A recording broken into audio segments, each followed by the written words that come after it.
Giliran Kamarudin Simanjuntak bersuara soal perempuan menangis keluar rumah Ferdy Sambo.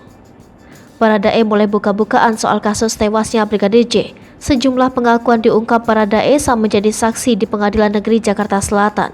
Pada sidang yang digelar Rabu 30 November, Baradae jadi saksi untuk terdakwa Bribka Riki Rizal dan Kuat Ma'ruf.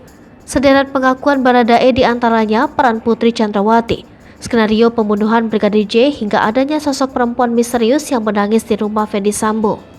Bahkan Baradae juga turut menyinggung soal kebohongannya pada Kapolri Jenderal Listio Sigit Prabowo. Terkini, kuasa hukum Brigadir J bersuara soal sosok perempuan yang diungkap Baradae. Kamarudin Simanjuntak ikut menanggapi soal wanita misterius menangis di rumah Ferdy Sambo. Sebelumnya Baradae mengatakan ada sosok wanita menangis keluar dari rumah Ferdy Sambo di Jalan Bangka. Adanya kesaksian itu sejumlah pihak berkomentar, termasuk Kamarudin yang mengorelasikan dengan keterangannya dengan beberapa waktu lalu soal si cantik. Kamarudin menyebut wanita menangis yang ada di rumah Ferdy Sambo itu adalah si cantik yang disebutnya.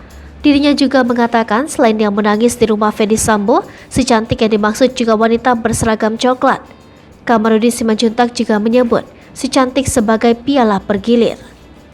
Kemudian, Kamarudin Simanjuntak pun menegaskan jika si cantik yang ia maksud ini yang diduga dekat dengan Ferdy Sambo ada lebih dari satu orang.